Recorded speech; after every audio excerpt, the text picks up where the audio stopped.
Hi, everyone. Good evening, brothers and sisters. Really nice to see you again. It's Friday evening. What better way to spend it than with each other? I hope you've had a good week.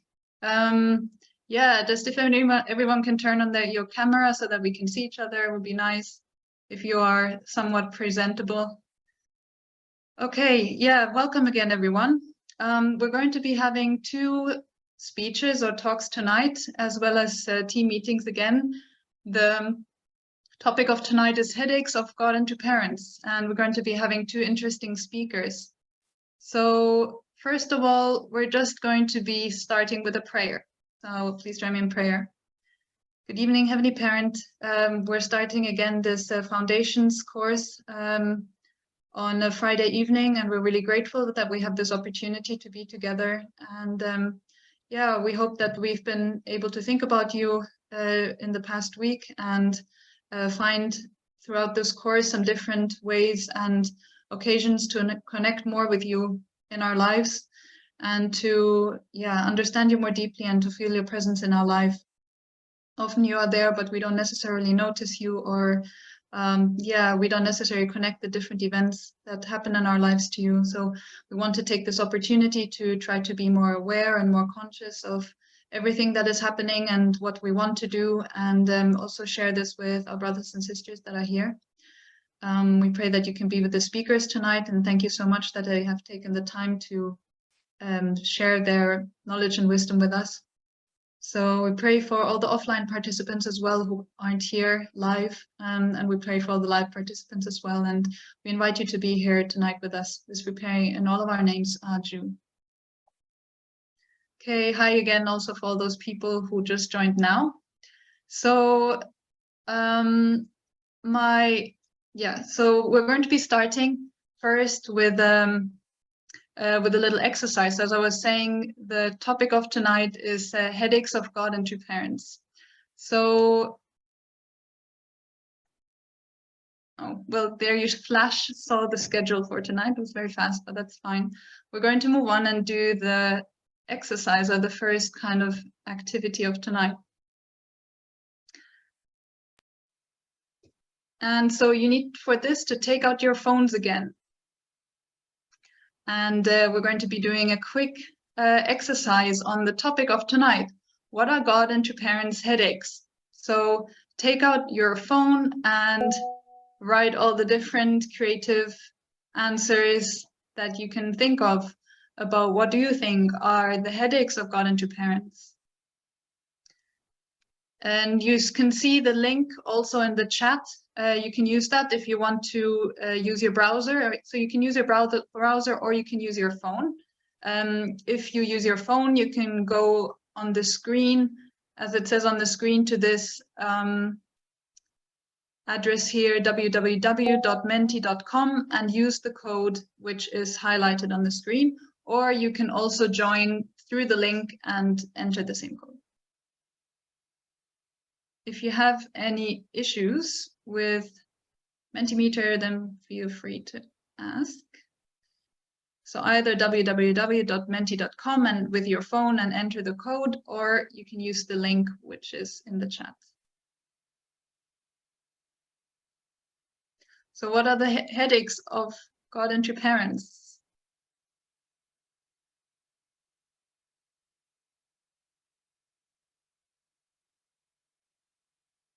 It says there voting is closed. Maybe that's why nothing is appearing. Okay.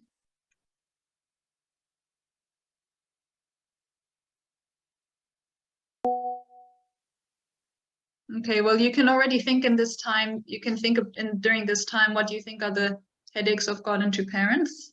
You have 3 entries max, so think about what you want to put in.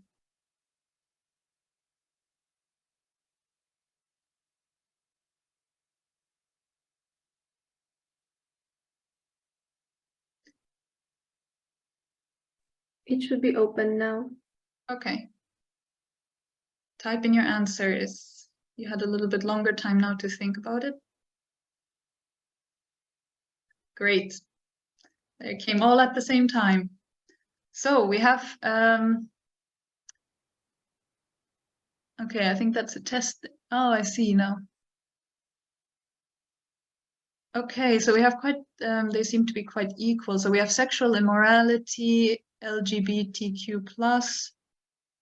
That's what I see from the, yeah, a few answers like this. We also see self-centeredness, teaching true love, or perhaps the lack of it. Atheism comes out as a common answer, so people not believing even that God is existing. Breakdown of the family as well, achieving peace. Second gen, yeah, well, and the suffering of people, confused worlds, procrastination, conflicts intra-family, materialism, inactivity. Perhaps that's similar to the second gen, inactivity. Saving humankind, human responsibility, misinformation. Okay, well, thank you for these answers. There's, yeah, clearly atheism and sexual immorality and selfishness are coming out as the kind of main headaches. Well, next you're going to be able to take this a little bit further. So tonight we're actually going to be starting with the homework. And I'm going to give you the homework, and it's going to be a team homework this time. You have some 15-20 minutes or so to brainstorm about it. I think the internet is being slow tonight, so either it comes up or you will have to just be happy with seeing my face, but I think it's coming up. Okay, so here we go. So as a team, focus on one headache of God and your parents and find solutions for it. Then create a video of 2 minutes maximum explaining the solution. Okay, so this is a team homework and it's due next week, Tuesday. So you already saw some of the headaches that people have been brainstorming, so hopefully it's not going to take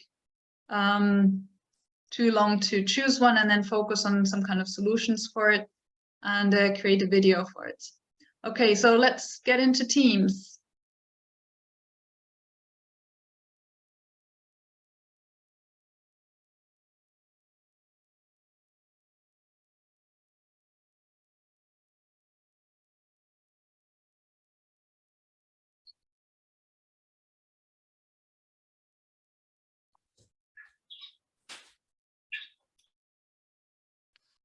Welcome back, everyone.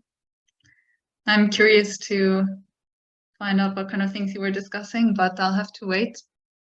So we're going to be going to the first talk of tonight. Oh yeah, and I just wanted to remind you that you will also have another team meeting later on. So if you felt like you didn't have a lot of time to discuss, you'll also have some time later on, or also, of course, you can meet another day if you want.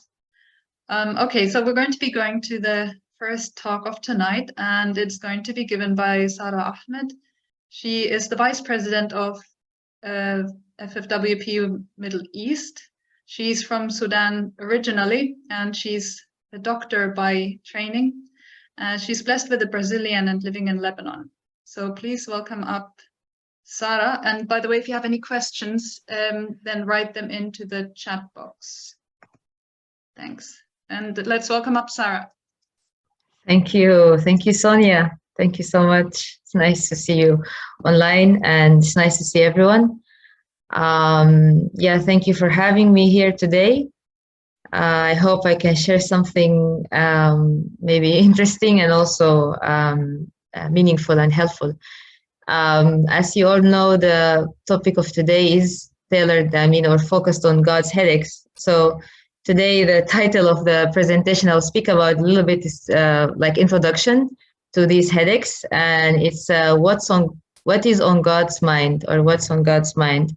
I think we are at a time where the providence is going so quickly, and so many things are happening. So really, if we can focus on God's mind, what God wants, and also, of course, what true parent wants, then what true parents want, then we can really move forward and feel that we are doing something meaningful and something good.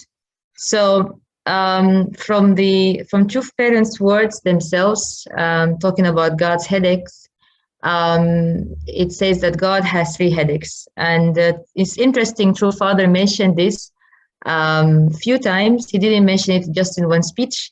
The ones that I know about are 4 speeches. But this quotation today is from his speech called The Realization of a Peaceful World Through the Ideal of True Families in 1997. So True Father says, the strategy of Satan, who originated sin, is always to destroy the ideal of the true family and to prevent it from taking root and becoming substantialized. This led to God's 3 headaches of the past 50 years. The first headache was communism, which denies God's existence. The second is corruption and immorality. The third is a division and disunity among denominations and world religions. So let's just look into each headache. The first headache is communism, and I think we all know that communism today is not as it used to be maybe many years ago, but there are still some remnants of this, let's say, system. And I was looking at the definition of communism. This is just a definition I found from dictionary, and it says it's a theory or a system of social organization in which all property is owned by the community and each person contributes and receives according to their ability and needs. And when I read this, I felt if you look at this, you feel like, oh, this looks like a good system where everyone is like equal, or everyone can share things together. But actually, the result of it is not really good, because one thing is that God is not there, God is absent. Another thing is there is like a false God. There is dictatorship, and also there is a problem with valuing the life of others. So you see many cases of execution and many people dying, and of course there is also lots of economically the country itself is not that is not in that much good state.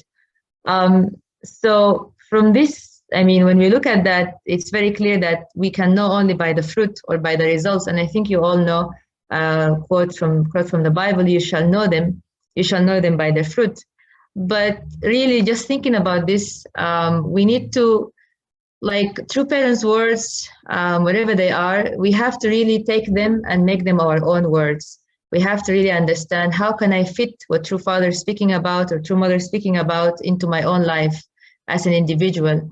And as I look at the participants today as young brothers and sisters trying to maybe solidify your lives of faith, as we're all doing, it's really important to think what we can learn from these words of true parents.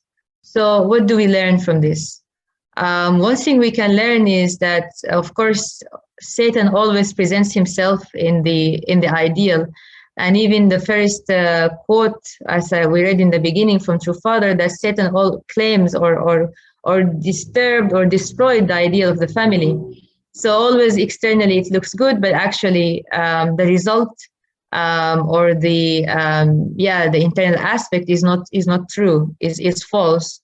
And the other thing is, there are still countries that have this effect from communism, and of course we all know there is North Korea. But really thinking about that, this is the first headache that True Father speaks about. And as we analyze the reality of the world today, that North Korea, which is part of Korea, or which is where true parents were born, is still in that kind of regime.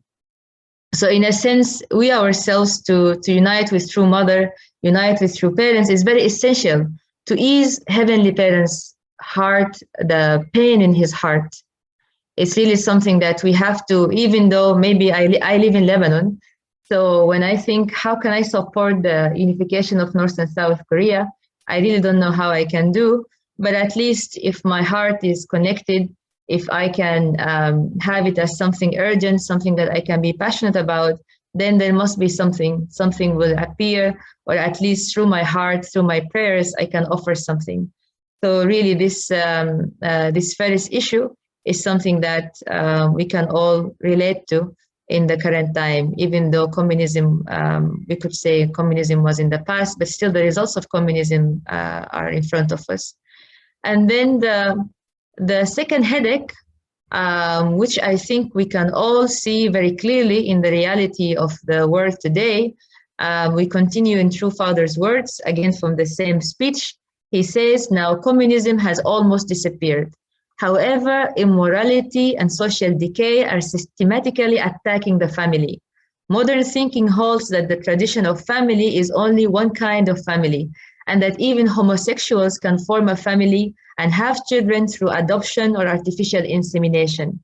This is being done without any thought to the dire consequences of undermining and destroying a fundamental biological, social, and spiritual unit that has been vital to human survival for tens of thousands of years. It is ironic that scientists warn of the threat to endangered species of plants and animals, yet do not study the far more serious consequences of family destruction. So for the second headache, I mean, what I wrote here is just 4 points, but I'm sure there are so many things here related to this issue. I just wrote what really I felt could come to my mind, and very big issues, but there is, of course, the free sex or free relationship between men and women. And another, I mean, we could see every day in our reality is the gender confusion. And here I just want to emphasize that when we as unificationists, as members, or as, let's say, spiritual leaders of the unification movement, we have to really understand that this breakdown of family and this confusion regarding gender, regarding what kind of family is a family, is actually destroying the ideal of heavenly parents. Is destroying the ideal that God made a family to be made from a man and a woman, because it represents God characteristics. If for God to be present in the family, to bless the family 100%, there has to be a man to represent his masculinity and a woman to represent his femininity. And then when they unite as one, then God has his complete object partner. And then the family is where God can dwell and God can manifest himself. And this is something that has to be clear for us, especially as unificationists, because I see with my own eyes that even religious people, like I said, I live in Lebanon, so I meet even Muslim people, and usually Muslim religious people are very traditional. But even such young people, they are confused. I did have many conversations with them that they think it's okay. So this point has to be clear for us. And then, of course, there is a problem with losing the faith in the institution of marriage. So again, what we learn from this, I think one very important point, and True Father will emphasize later, we will read from his words, that our tradition, the marriage blessing, and our main, let's say, our maybe global scripture that engulfs everything, or a higher truth, the divine principle, are crucial to solve this issue and this confusion. And why I'm focusing here, because this issue is still there. It's very clear that it is a big headache for Heavenly Parent. And another point also we can learn about how to approach it is we do not judge people, but we are talking about the ideology. We are not saying we don't love our brothers and sisters, we still love them, but the love is there, but the principle is clear. The principle is clear, how God made us is clear, and God's image is clear. So another point is also we should be proud of our movement. Even I was reflecting, even the word pride, when you hear the word pride, something else comes to our minds. And even as in the beginning that Satan claims God's ideal, even I was reflecting, I was talking to someone before that even the flag, the rainbow is very beautiful. But now when we think of rainbows, we think of a certain movement and certain ideology. So in a sense, we also as unificationists, even this idea of pride, also we should be proud. You should be proud that of our movement, proud of the marriage blessing, proud of that that the family, a man and a woman, that they can really represent God, and that really God is a father and God is a mother at the same time. So that's for the second headache. And then for the third headache, of course, the third headache is we see it on a bigger, maybe on a society level or community level, that there is division, disunity between denominations and world religions. So we see everywhere It can be seen everywhere. I think this doesn't just apply to a certain religion. We see it in Christianity, we see it in Islam, we see it in at least the major religions. And of course, between religions there is, and also within religions there is as well. But of course, more evident now if we think about on a religion, from the religion perspective between different religions. Recently, after having terror attacks, then it became very maybe more evident from that perspective. But it is something that we are facing in our lives every day. We can see it in the news, we can see it in our own daily encounters with people. So what we learned from this third headache, or how to approach it, and I feel this is another point that, I don't know, keeps bringing itself in front of us, is that as also members of the unification movement, or youth in the unification movement, and we also have to be careful and have to be attentive to how our movement direction is going.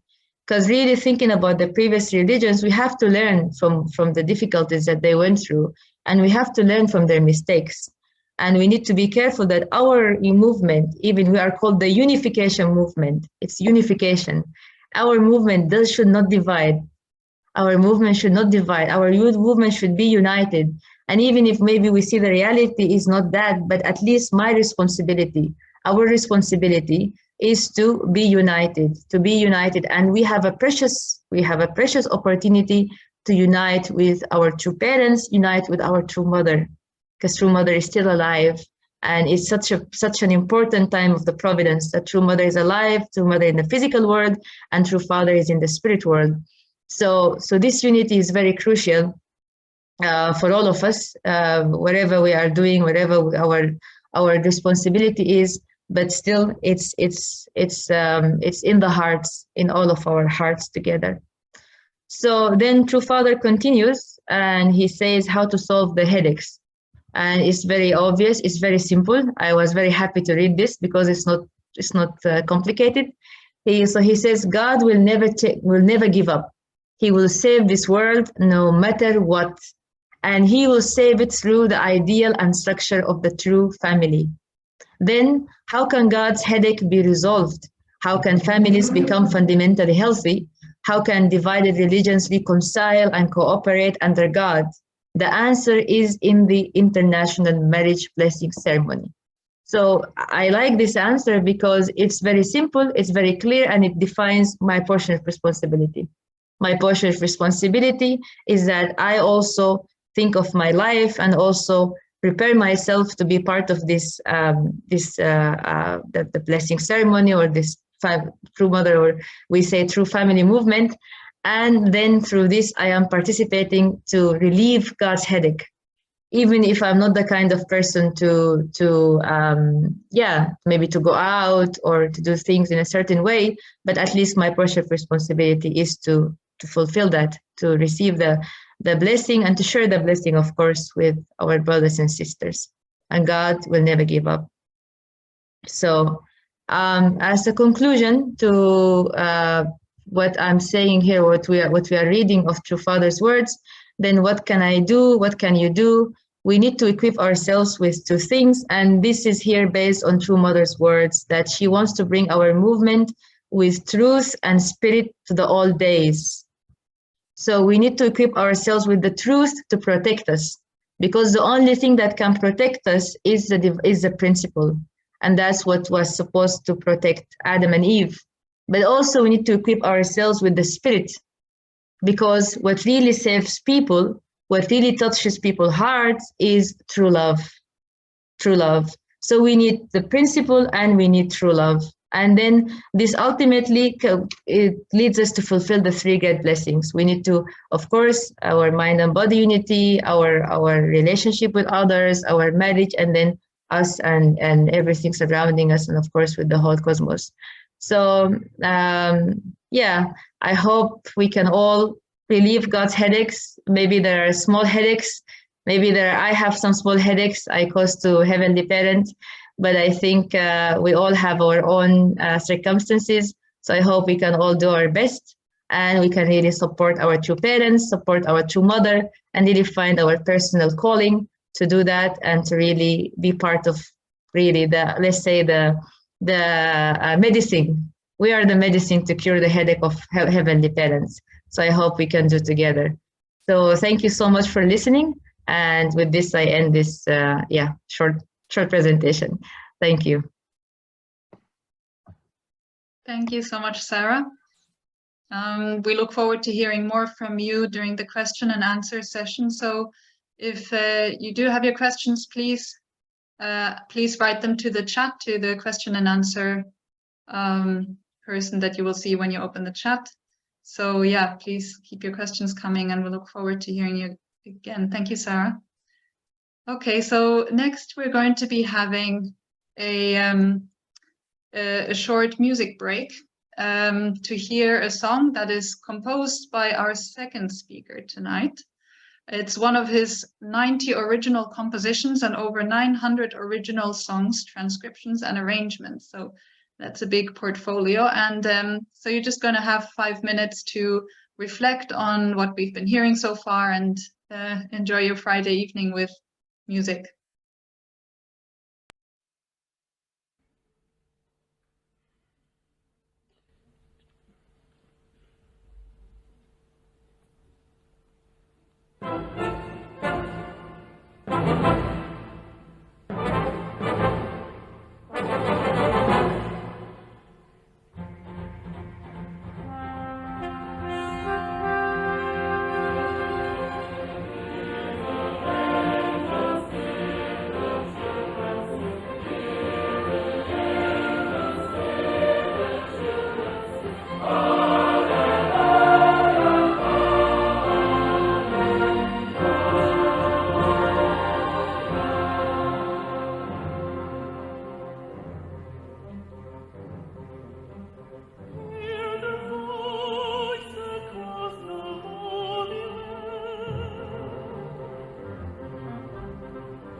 Okay, thank you for this. From our next speaker, David Eaton, that was pretty impressive. So you already got a taste a little bit of our next speaker. So he is David Eaton. He's a composer, conductor, and producer. And he's currently an artist in residence in Korea, serving as the director of music of Hyojong Youth Orchestra.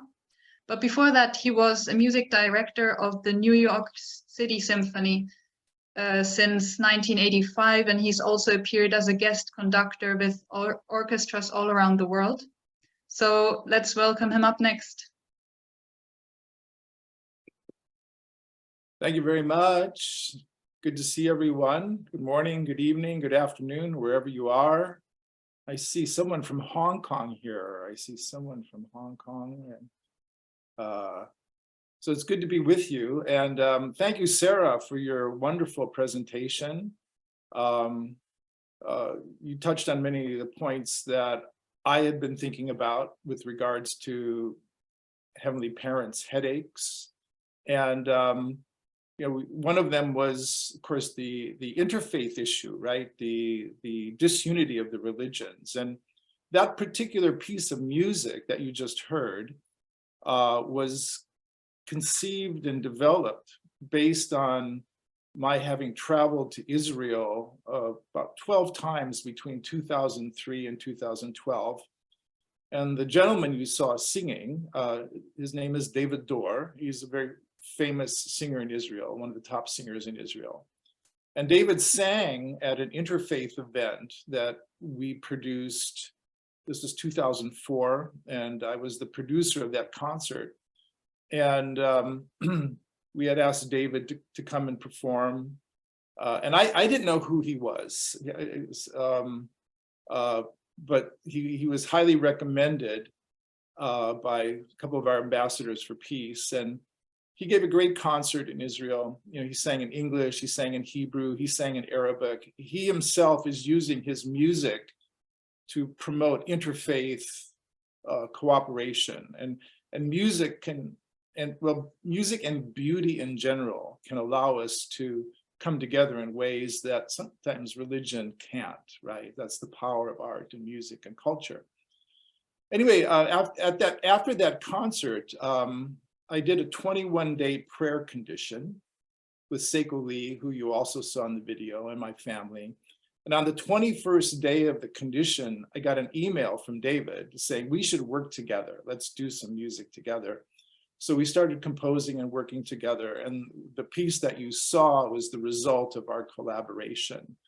And David was so inspired by some of the things we were doing. He helped, we did a recording. We did a CD of music, which I have here somewhere.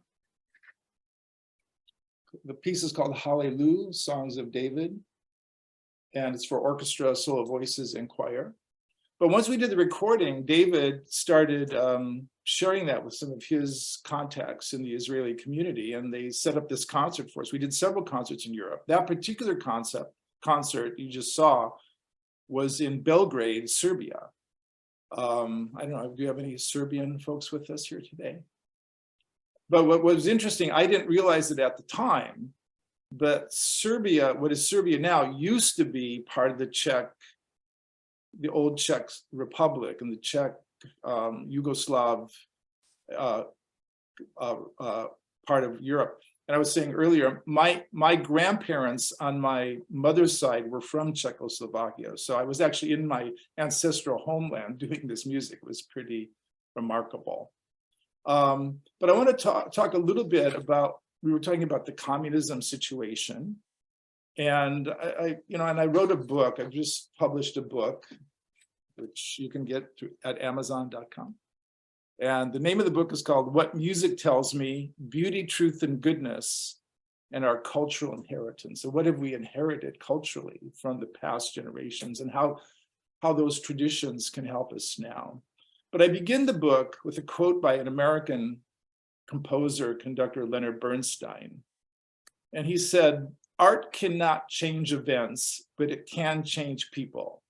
It can affect people so they are changed, because people are changed by art, enriched, ennobled, encouraged, they can act in a way that may affect the course of events by the way they vote, by the way they behave, by the way they think. So that is the power, part of the power of beauty, whether it's the beauty of nature or the beauty of art. And this is in accord with what True Mother writes in her autobiography when she said, page 160, she said, people often think that politics moves the world, but that is not the case. It is culture and art that move the world. It is affection, not reason, that strikes people in their innermost being. When hearts become receptive and are able to receive new things, ideologies and social regimes can change. So that's from True Mother's autobiography. And I've had a number of opportunities to speak with True Mother about this since I've been in Korea. I've been working here now for 6 years. I go back and forth between the United States and Korea. And we've developed a youth orchestra here. And as I was sharing earlier, we have now 100 third generation kids in our orchestral program studying music.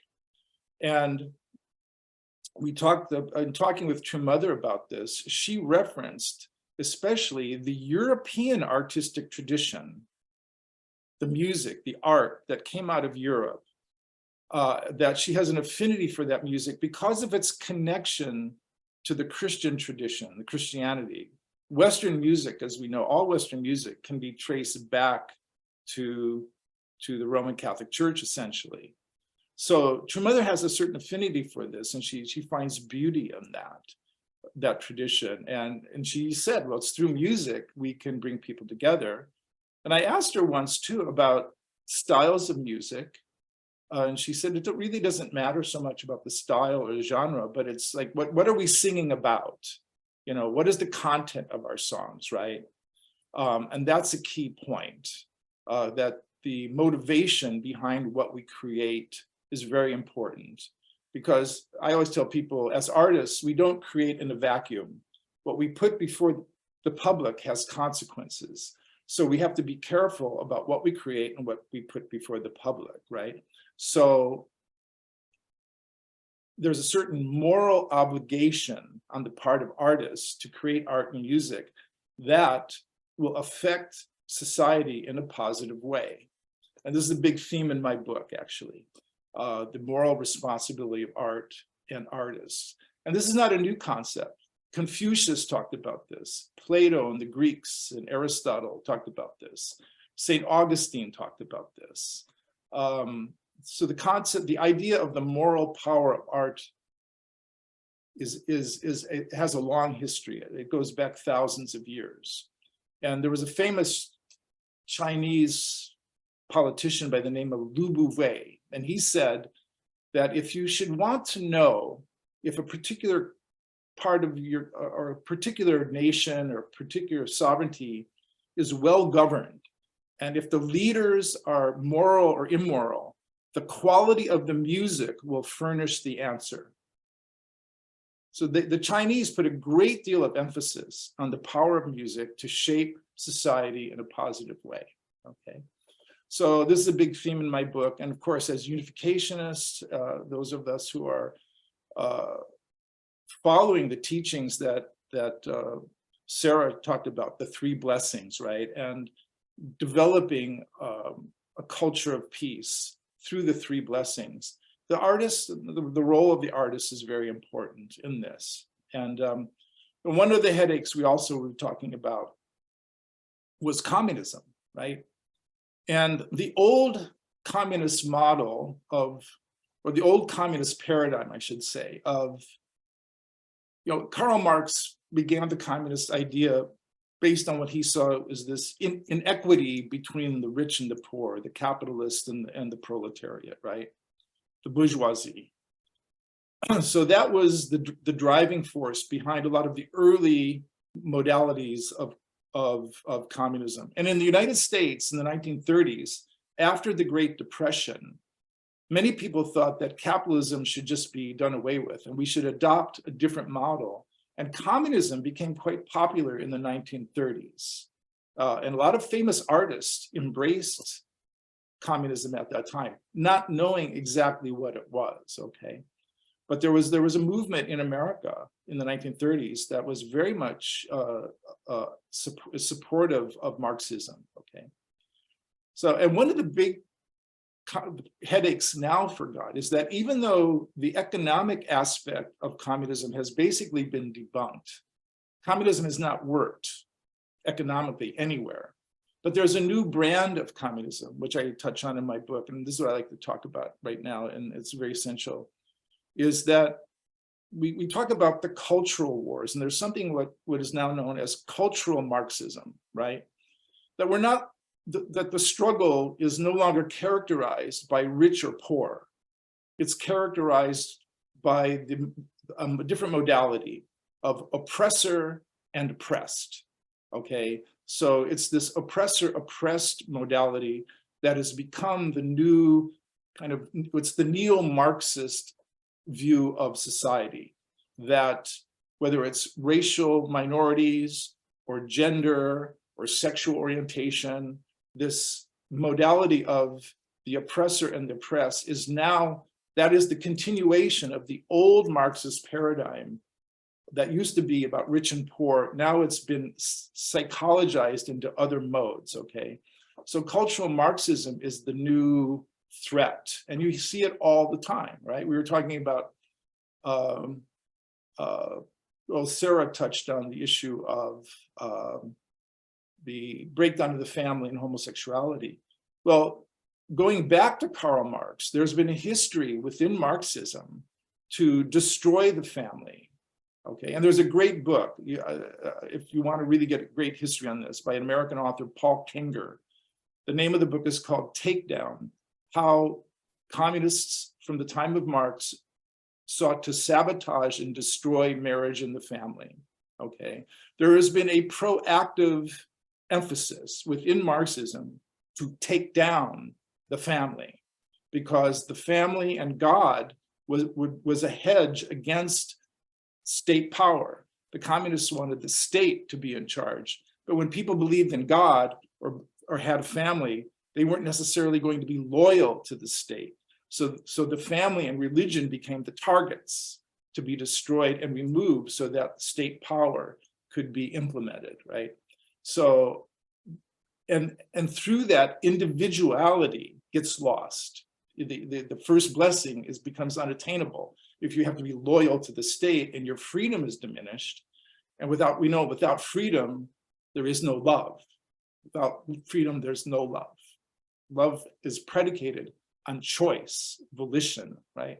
So Alexander Solzhenitsyn wrote about this in Gulag Archipelago, and also in his famous speech at Harvard in 1978. He said, when in 1917, when the Bolsheviks took over and they removed the czars, they just replaced one ruling class with another ruling class. And the state became the powerful ruling class. It used to be the czars, now it's the Communist Party, okay? So individuality and individual freedom was deeply curtailed. And when that happens, we can't pursue the first blessing or the second blessing. And if religion is considered the enemy of the state, well, then we have a really big problem. And this is a big headache for God, right? But through our education and understanding of divine principle and True Parents' teachings, we understand that it is, as was shared earlier in the earlier lecture, that it is the three blessings. That's the archetype. That's the blueprint by which we can create an ideal world. Individual centered on God, family centered on God, and then larger culture centered on God. And within the third blessing, right, all things, is music and art and beauty. It's part of the all things, creation. So as artists, what is our role? What is our responsibility to help create an ideal world? So our motivation and our intention, and Father talked about this all the time. He said, your motivation and intention of what you create is more important than, say, the genre that you're working in, whether you're rock music or pop music or jazz. Whatever your motivation is, your intention, your motivation has to be God-centered, right? And I highly recommend book 10, Zhangxiangyang, Philosophy of Peace. There's 12 pages in here, page 1060 to 1072, where Father talks about headwing, okay? The headwing, we talk a lot about headwing, right? So what is headwing? Well, in the book, Father says, headwing can guide us to Godism. And the ism in Godism means way of living. Way of living. How do we live? Centered on God. So, and that applies to everything. How do we do politics? How do we do commerce? How do we do education? How do we do journalism? How do we do art and culture? How do we do science? Is it predicated on a godly principle or godly ideals? All these things that we deal with in society have to be centered on a God-centered perspective. So art, culture, science, journalism, the media, making movies, whatever it is you're doing, we need to find the God-centered or the godly aspects of those. The ism within that is very, very important. So as a musician, of course, I was a musician before I joined our church. I joined our church in 1974. I was a music major in college. I played in rock bands and jazz bands all the time. And of course, classical music became very much a first love for me. But I still write pop music. And so the genre is not the important thing. But the point is, what am I writing about? What am I trying to convey through my music? And this is the essential trial for all musicians. So we know that through cultural Marxism, and I'll finish with this, that through cultural Marxism, the arts have also been attacked by the cultural professors at Oxford University in England, who tried to make the point that even if you knew how to write music and notate music, that was a sign of white privilege, and we need to get rid of that. I'm like, what? So music, the very structure of music, notation, was under attack by these progressive leftists who are always looking for ways to divide and conquer. And Western classical music is under attack. Oh, that's the white man's music, right? Oh, you know? Well, I know a lot of Black musicians who play in symphony orchestras. I know a lot of Muslim musicians who play in symphony orchestras. So if the Western classical tradition is so evil, why are these people of other cultures, like why do we have great orchestras in places like Taiwan or China or Vietnam or South America? The most famous youth orchestra program in the world is in Venezuela. There are no white people in those orchestras in Venezuela, okay? There's something about the music, the beauty of the music that transcends all that, okay? That's the power of beauty, and we have to then use that power to bring people to a higher understanding and realization of what the true purpose of art and culture is. So part of the battle right now is the neo-Marxist view that came out of the Frankfurt School of philosophers like Theodor Adorno and Herbert Marcuse and Hans Horkheimer. And they understood that music and art and culture could be a tool to be used. But the question became, how do we use it? So and that's a moral issue that needs to be connected to Godism and the headwing ideology. So with that, I'll close and I'd be happy to take any questions, comments, critiques, or counter proposals. Thank you very much. Thank you so much, David. So yeah, indeed, now we're going to be having questions and answers or comments and counter proposals or whatever you come up with. So please send them to the questions and answers in the chat. So both David and Sarah are going to be answering these. Okay, so the first question is, looking from Heavenly Parents' point of view, homosexual marriage is not ideal. However, how can someone who doesn't believe in God or care about God's heart understand heterosexual marriage is the way? This is for either of you. Maybe Sarah can start. You were specifically addressing this topic. Yeah. I think it can be approached from a logical perspective. like if we just study the universe, everything has duality. It's not duality, but everything in male and females, or like there is dual characteristics. But then another thing that's also important is that prosperity or an outcome can only happen when you have these two entities interacting with each other. So if you have entities of the same type, then you don't get an outcome or a new result. So in a sense that really also for humanity to continue in being present in the earth, then we have to continue to procreate. So we need the relationship between men and women, and not men and men, or women and women. That's from my perspective. David, is there anything you want to add there? Yeah, with regards to what she mentioned about the issue of polarity, right? The male, female, this Carl Jung, the famous psychologist, talked about universal archetypes that are in nature. They're in nature, like male, female, right? Because we, in our divine principle, we understand the polarities of polar opposites being a reflection of God's nature, right? And in music, there's all sorts of polarity. We have consonant intervals, dissonant intervals. We have major keys, minor keys, major chords, minor chords, high pitches, low pitches, long tones, short tones, loud, soft. There's all these polar opposites in music, right? And it's how you harmonize them well that determines what might be called a godly expression, right? So the sexual aspect, and I make a point in some of my lectures, what happened, what did Satan do to gain control, or Lucifer do to gain control? It was through the ultimate creative act, sexuality. Sexuality is the ultimate creative act. We're all creators in that regard. Lucifer understood that by controlling creation, the creative act, he could control humankind, okay? So with that understanding, the question becomes, how do we reverse, like Satan reversed the dominion, how do we reverse the dominion?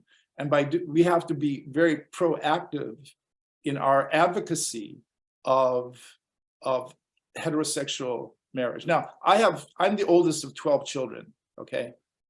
One of my siblings is homosexual. I love my sister, okay? Even though she's taken that course. So I still love her. So through love, we still have to find the way through love to try to find answers and not be so judgmental, but still have certain understanding, but to try to help people understand about what the principled view is, okay? And there's also the issue of ancestral influence. Some people are predisposed to certain things, whether it's homosexuality or alcoholism or whatever, based on ancestral influence, which is something the outside world never talks about. But that's a big issue for us because we understand the power and importance of the spirit world.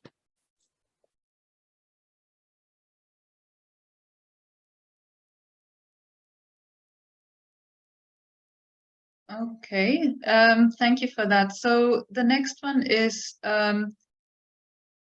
for David. Can you repeat the title of the book about the Marxist takedown of families? Oh yeah, well, the author's name is Paul Kengor, K-E-N-G-O-R. And he's a Marxist scholar. He studied the Marxist paradigm from many points of view. So the name of the book is called Takedown, how the communists and progressives have sought to sabotage marriage and family. But if you do Paul Kengor Takedown, you'll find the book. It's an amazing, amazing history of how sexuality was used as a weapon to, in a sense, again, take down the God-centered viewpoint and develop this atheistic viewpoint. It's a fascinating book.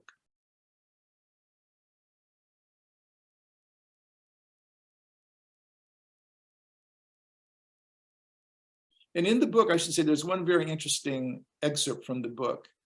In America, of course, we have a law now that well, that same-sex marriage is now legal in America, right? And that was passed into law by Barack Obama, okay? And when asked about it, Barack Obama said, well, I evolved into a position where I think same-sex marriage is okay. Well, in Paul Kenger's book, he cites David Axelrod's memoirs. David Axelrod was Barack Obama's political advisor for many, many years. And David Axelrod, in his memoirs, said that Barack Obama believed in same-sex marriage in the 1990s, but would not make his position about it known because he didn't want to alienate the Black churches in Chicago. So when he said he evolved recently to a position about same-sex marriage, he was lying. It was deceit. And his own campaign managers pointed that out. Great book, Paul Kenger. Okay, thanks for that.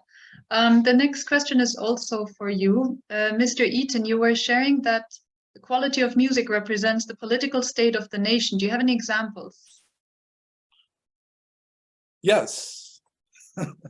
Well, in the book, I studied a lot of the Greeks in their view of music. And Plato, in his book, The Republic, made mention of another Greek philosopher, Damon of Athens. He was the son of Damonitis. Anyway, Damon of Athens was one of the first Greeks to study the effects of music on our psyche, on our mood, how we feel, right? In modern terms, we call that psychoacoustics, right? How sound and music affects us. And he said that Damon of Athens said, if you change the songs of a nation, soon you will change the laws of a nation. And I thought about that. And one of the first things I thought of, that now those of you, you're not from America, but there was a very famous American comedian by the name of George Carlin. He was kind of an intellectual comedian, but he had a comedy routine that he called the 7 dirty words you can't say on television, okay? Okay, so we don't have to get into what the words are, but there was a time where, not so long ago, where if you use these dirty words, okay, that you could be fined by the Federal Communications Commission, the FCC, or your show could be canceled on television if you use these words. Now we hear those words all the time. Why? They're in the music. They're in the movies. They've become normalized. No one prosecutes. The laws have been rewritten. So Damon was right. If you change the songs of a nation, soon you will change the laws of a nation. And there's a great coarseness and debaseness in a lot of music now, okay? That's not predicated on heavenly ideals or virtues. So, and it became normalized. And we heard these words all the time. You know, I love sports, so I listen to sometimes sports talk radio. And I hear things like a sports commentator will say, well, we got to beat those teams because we got to beat those bitches. You know, it's like, okay, it's just out there, you know, it's become normalized because in the music. Okay, thank you. The next question is for Sarah.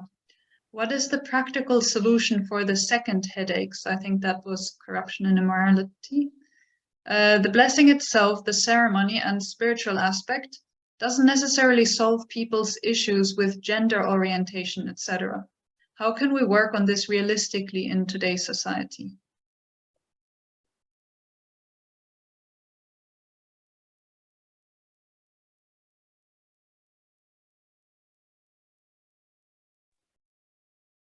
Yes, sorry about the internet. That's a difficult question.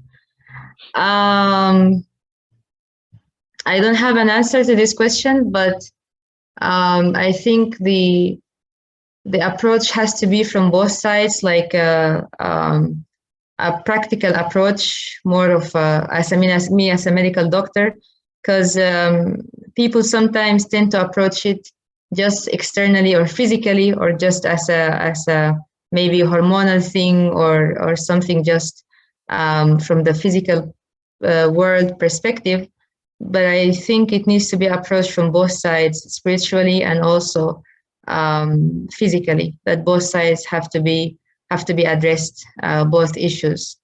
But I believe it's depends on the person, case by case, depends on each person's situation, because people have different reasons why they get into this situation. It depends. I don't have experience with this, but from my own understanding is really just case by case, and depending also on their own how to say, focus in their lives, what works for them. Some people you might approach it just more from a spiritual perspective, and then they can relate to very well. But some people you might approach them from a more intellectual perspective, and then it works out well for them. But the most important thing that should be clear is that the standards should be clear, and also to be, just be flexible case by case. That's what all I could say. Yeah, thank you. If I may, just there's a very good book on this, another good book by American author, Abigail Schreier, is her name. And the name of the book is called Irreversible Damage, okay? And it's all about case studies that she's looked at about people who went through transitioning, right? And there's some real interesting research on this, and also some real horror stories of people who went through it and then regretted it. But she's done a lot of homework on this. And by the way, politically in America, there are people on the political left side and political right side who are taking real issue with this issue of transgenderism, especially kids who are seeking transgender changes without parental consent, which is a big deal, which is again, a breakdown of, or an attempt to break down parental authority or the family. Abigail Schreier, Irreversible Damage is the book, if you're interested in that. Okay, and next I think we have a counter proposal, looks like, for you. Should we also attack radical right-wingers in the same way we do for the so-called crazy left-wingers, in the same way they all land in extremism? The point or notation is, I think, more about access, so I guess nuance would have to be taken into account there. Well, I would just say that if we're looking at, like True Mother asked the question a couple of years ago, she said, which politicians understand heaven's providence? Now that's a key question. So it doesn't matter politically right, politically left. Who understands Godism? And yes, if right-wingers are against Godism or doing things in ungodly way, then they should also be called out for that and educated. I think that's part of our process as tribal messiahs is education. We have to educate people on the left and the right. And Father talks about that again in the book 10 of Chonsengyang, that neither the right or the left have the answers, right? But so let's find the answers and then share them with both sides and bring both sides to a position of God, where Godism is at least in the conversation. And the next question, how do we join a musical project or production of yours? Okay, currently, as I mentioned before, we've done 6 songwriting competitions, and we have 6 CDs of winning competitions. We're currently in the 7th competition. So people, songwriters, want to offer songs. I can post a link how to do that later. I'll send that to you. That's one way to do it. I've been encouraging our artists, wherever they are, to, it's very easy now to make simple videos and get them on YouTube or different social media platforms. And some of our second gen have been very successful at doing that. And they have 15, 20, 30,000 subscribers, people who are following them now. Do you know the artist Porter Robinson? Does that name ring a bell to you? Some of you do, right? He's a very well-known producer and songwriter in America. He's like a really big deal. Well, one of our second-gen sisters, Jenny Hughes, she's a terrific jazz pianist, and she started making videos of covers of Porter Robinson's songs. And Porter Robinson saw them, and he loved them. She recently went on tour with him as his keyboard player, you know. Do you want to share maybe more directly how they can join your project? My or project. anything that you're doing? Well, okay. What I'll tell anyone, like, what I'm doing here is very specific to the community here. And I tell people, think locally. How can you affect your community in your area? It's very hard to interface internationally with me here. But if you have a song that you'd like to have help, I could help you produce a song, or, you know, I have that capability, you know, or if you have a dance piece, or I've actually written music for various dancers. If you're a dancer and would like music to dance to, I can help you. I can write music for your you can choreograph, things like that. That I can do. Okay, thanks.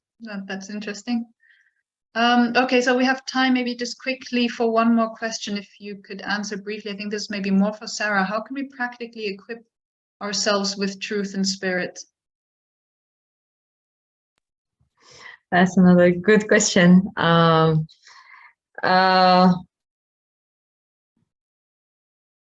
Yeah, I think practically we need to study and we need to experience. Just reading, let's say reading the principle or reading True Parents' words by itself is not enough, but reading is part of it, so that we need to know, but also we need to practice what we know.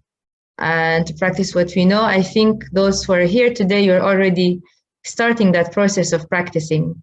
You're here because you were motivated, and there is something maybe you're looking for, or maybe this is a starting point for a certain period of your lifetime, of your life. But if you do that, if you do practice in a certain period of time, then you can really have that truth from the words of True Parents, and then have the spirit from the experience that you have with other people.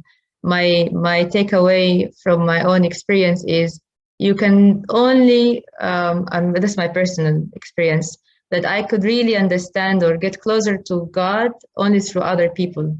Because before doing any kind of, let's say, public work or interacting with others, there was always this this hesitancy or this instability in my relationship with God. Sometimes I get closer, sometimes I get far away, so far away, and I was just going like this. But the only reason now I feel like I'm still doing like this, but maybe on a smaller frequency, is because of other people, because of meeting so many different people, and then through them really expanding my heart. And I think that's the way to practically do that, expand our hearts through interacting with others, especially those whom we normally wouldn't interact with, and especially those whom maybe we would avoid in certain situations. So that's my advice. Yeah, thank you. Okay, thank you so much, David Eaton and Sarah Ahmed, for all your contributions today, and for answering the questions as well. And thanks for everybody who submitted questions. Okay, so next we're going to be having a team meeting. And so we have a few questions to discuss that are appearing on the screen. So what stood out to you most from today's talks? What area do you feel interested to bring a God-centered focus to? Have you encountered God-centered people in your field through your studies? Share about them. So we have about half an hour to share. Enjoy.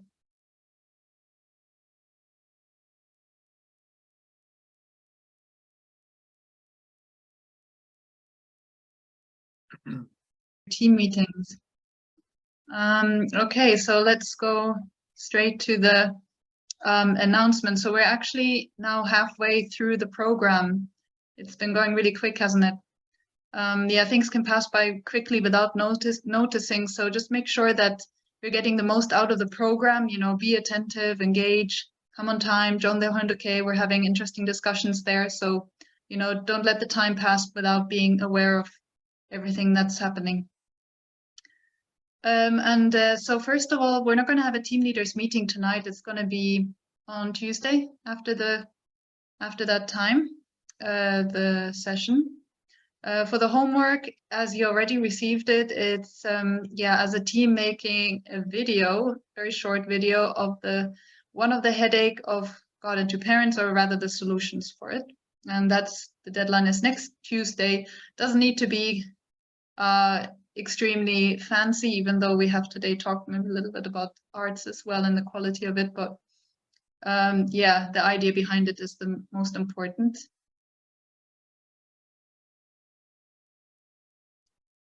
And then again, reminder for daily 100K, we have it at 6:30 in the morning at Central European time. You can also do it in your own time, but it's really fun to do it together. So I hope to see you there.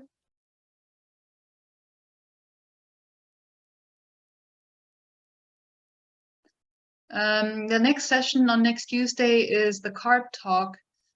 So that's on understanding and bridging the divides in our current society with Hod Ben Zvi. So that's the same time as usual. And this is again a CARP talk. So feel free to invite anybody, your friend, or anyone you think might be interested in this. So that brings us to the end again today.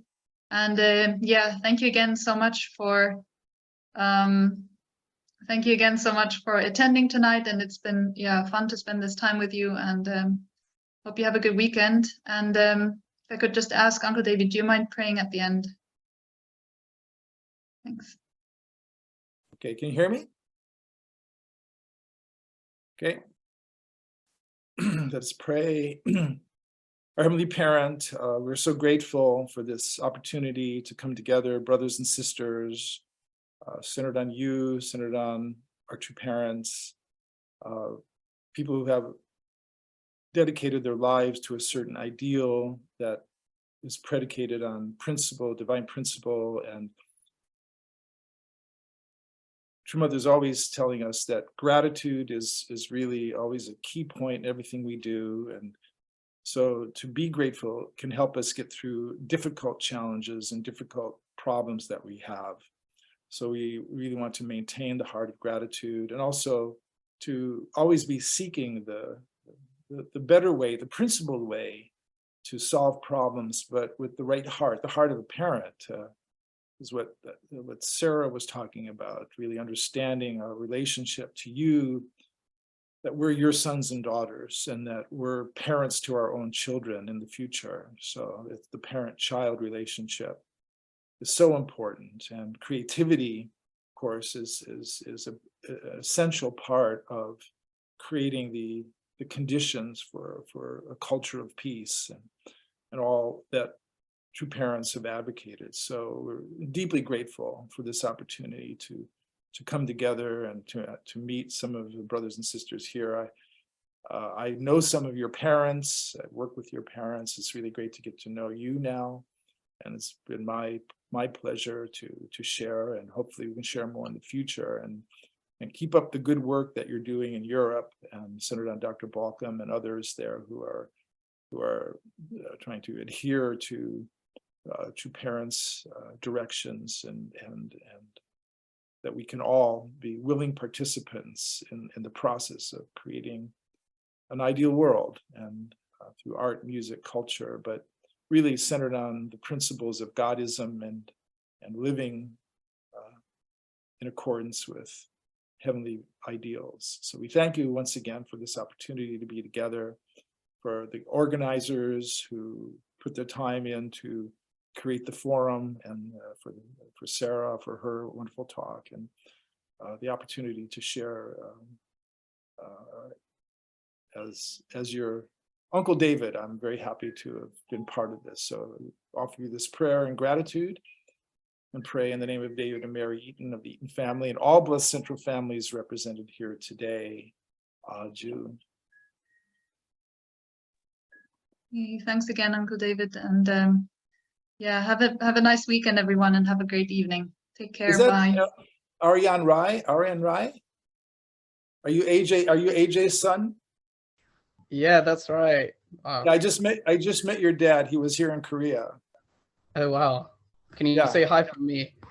Sure. Okay. Yeah. Good to Thank see you. It's nice to meet you. Okay. Thank you. God bless. You're so cool, Aryan. Thank you. Bye. And Mayoko-san, Sonobi-san. Hello. Hello, Hi. nice to meet you. Thank you for inviting me here. It's amazing. We'll Yeah. talk again later, okay? Sure. Okay. Call me later. Thank you.